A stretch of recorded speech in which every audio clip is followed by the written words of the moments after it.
I'm dead.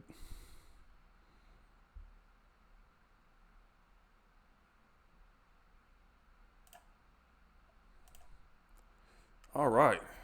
It is 12:30 Pacific time in the lovely state of California. If you think it's lovely or not, I don't know. I kind of fuck with it. But today we finna get into bro. No homo. See what he on. His name is Aquarius Wave. And I guess he makes like you know, anti-black community type stuff. I guess. I mean, they have people questioning if he's a white supremacist. So I don't know. See what bro got going on. See if he's really a Trumpy. Is he really a KKK member? You know. Or when I point out the dysfunction of somebody who claims to be black. Now, Hold up, man. I'm starting to get into this. I genuinely cackle. I cackle like Kamala because it's interesting to me that when I preach a message of, hey, black folks, guess what? We can do better. Not only can we do better, but we are capable of doing incredible things. We can take. Okay, he does preach, but he is yapping a lot. He's fucking on his degenerate yapping shit. You know what I'm saying? Control of our own personal reality and create the lives that we desire. Here on this earth, we have the God-given ability to do with our abilities. When I say something like that, I am labeled as a white supremacist. Or when I point out the dysfunction of somebody who claims to be black. Now, a few moments ago, It's not that. I promise you. That's not the reason why. I got an interesting comment from, I'm not going to say his name. That's kind of petty. Even though he publicly announced himself by leaving this comment, I'm just going to leave his name out. But this brother says, this is a white supremacist. This is white supremacy in blackface. If you notice all the conservator deers speaking in code, I'll get anybody that's not white male. What about all those $1 million in lawyer fees? So people just start going off. You know, they got stories in the air that are playing out. I call it it's mental psychosis that these individuals are dealing with. But nevertheless, let's take those first few lines. So this was actually a short video on TikTok, whatever's been left of it, at least. Oh hell nah. Hold up. By the time you watch this, probably may no longer exist. But I put a video up explaining how it's interesting that Kamala not only, or as some would call her, Kamala Harris. All right, Kamala is crazy. Like, okay, I already know it's gonna be yeah. Refers to her actual name of origin, Kamala, as a scammer. She got $2.5 billion worth of donor money that was spent. Boom. Gone into thin air. Ended up $20+ million in debt.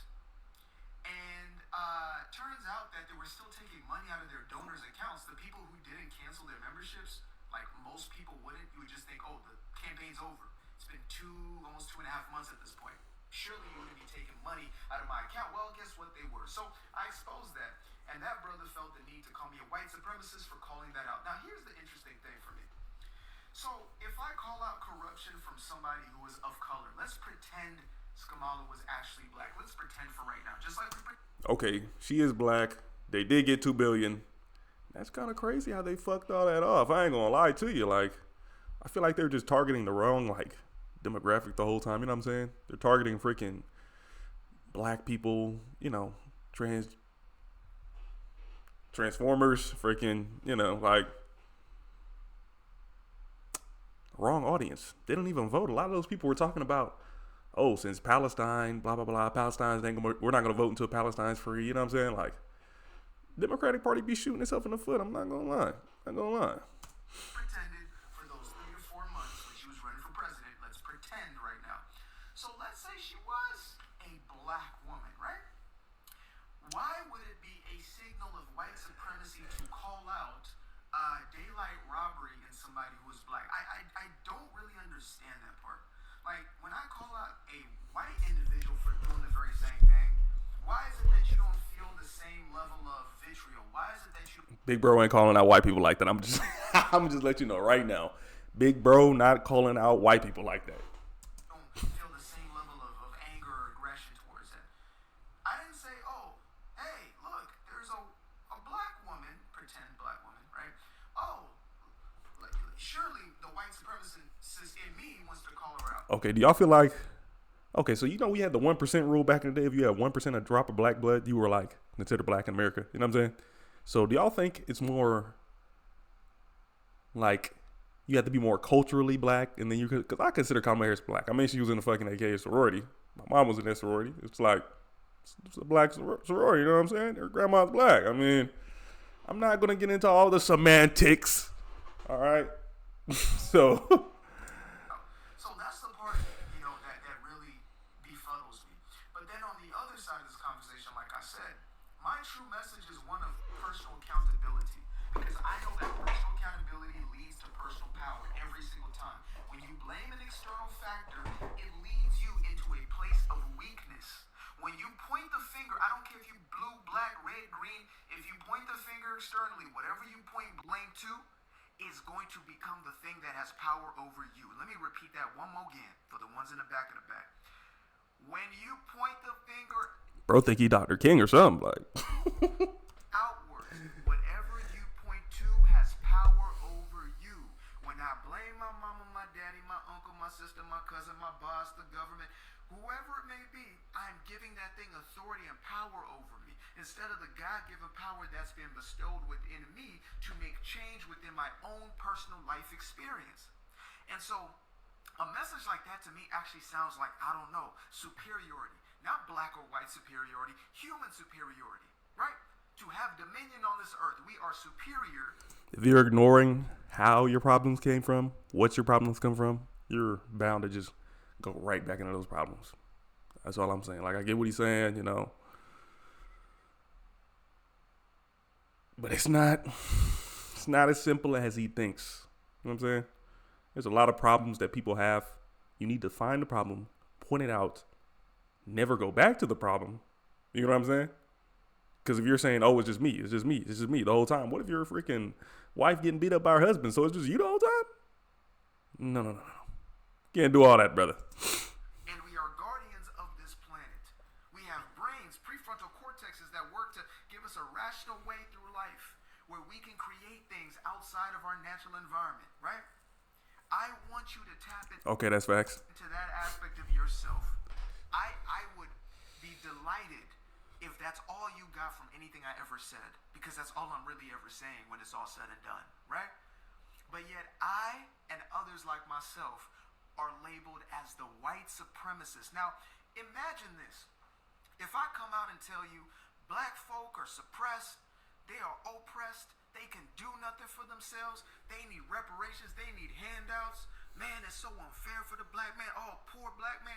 Does that not, that to me sounds like a white supremacist. That to me sounds like a black inferior. Bro, we're not finna discount all the shit that the U.S. government done to black people, all the shit that white people have done to black people, all the discrimination, like all the economic discrimination. We couldn't, brother, at a certain point in time, we could not own businesses. Like, there's a whole shock factor in coming in from this, you know what I'm saying? That you have to look around and analyze. We couldn't go to certain libraries, and you have no access to education, you won't be educated. You know what I'm saying? It's just like he's talking from his 2025 perspective.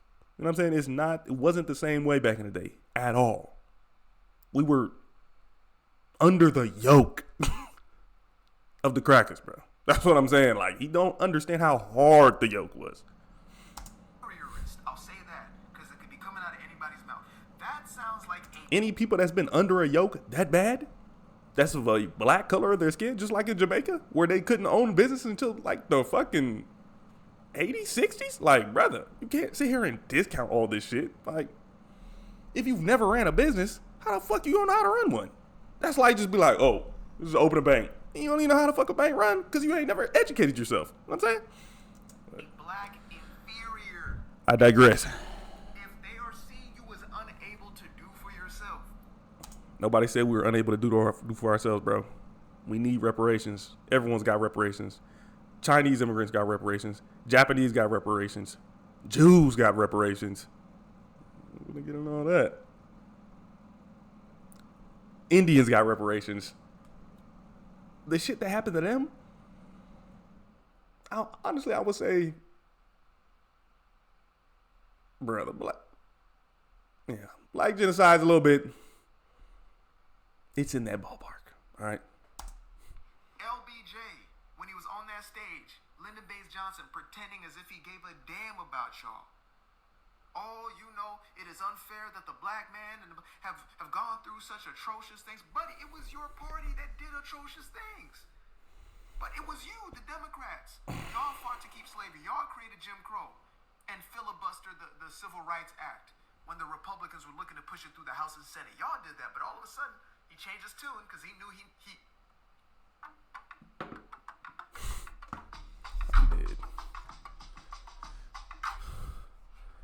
Bro sound like Ruckus right now. I ain't even gonna cap though. I ain't gonna lie. He needed your vote. And he wanted to like Sounding like Ruckus. So here he comes. Oh, you know, we have to do more as the government. Here's welfare. Here's Section 8 housing. Here's food stamps, EBT. Here you go. And you think to yourself, wow, this person who all this time has been the number one enemy of my progress, the white liberal, is now giving me all these wonderful things. They must love me. They must truly care about me. No, they see you as infantile. They see you as something that needs to be taken care of like a child. They see you as easily bamboozlable and easily tricked. Bamboozled. Duped. Got. That's what that's about. That's what we're talking about here, folks. My bad. So when you look at somebody like me or listen to somebody like me and first thing you hear is a white supremacist, I would question myself and say, what is it that I'm hearing that is so triggering to me? I see the coon, brother. It's that reverse coon terminology, bro. That's what I'm saying. Is it keeping you accountable? Are you a criminal? You know, when somebody says something like, No. let's say somebody were to say, black people are stupid. If somebody said that, if somebody gonna click that one day and be like, see, I told you he was a white supremacist. He said what he said. Shit, I'm gonna clip it. If somebody was to say that, I would not be offended the slightest. And the reason is because I know I'm not stupid. I can be ignorant. I can be dead ass wrong. I can be a lot of things. But one thing I am not is stupid. At least not all the time, right? So if somebody said an insult and connected whatever it is to it, I don't take offense to it, even if they said it to my face. It's only when I feel the burn, the sting, when I feel the personal aspect of it, that it really hits. That's when I feel the sting. That's when I feel the burn. When somebody says something that I feel is actually personal, is really, oh damn, that's really me, then I get a little bit defensive, or maybe a lot of bit defensive, because I know it's true. So if I'm calling out a criminal culture, and you're not a criminal, then that's not you. If I'm calling out certain aspects of black culture, or what has become of it, It's not black culture, brother. All right. It's trap culture. That's ghetto culture. and that's not you, then that's not you. It's not a message for you. And you probably have the same message that you wish was echoed in order for things to change. But if you're seeing it as problematic, then guess what? You are actually a part of that problem. Simple.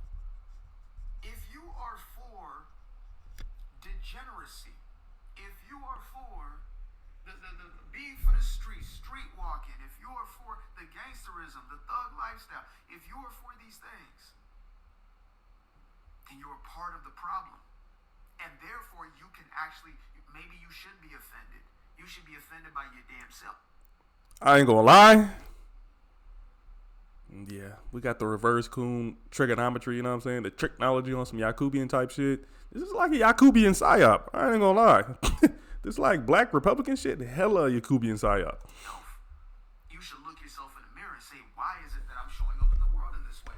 Why am I so damn dysfunctional? It's gotta be, brother. It's a simple inquiry. Why is it that I'm living this dysfunctionally? But instead you project on Bro, imagine thinking black people ain't never been through shit. That's what I'm saying. Psyop, bro. It's gotta be a psyop, bro. For real. individuals like myself. You project onto individuals who Just like, bro, I did the other video on. Sounds just like him. That's what I'm saying. tell you the truth. You cannot take correction. It's your pride. Pride is nothing more than fear in disguise. And when you have pride, what does it say in the scripture? It said, pride comes before the fall. Pride comes before. You will soon fall. When you are proud, you will fall. It is only on the other.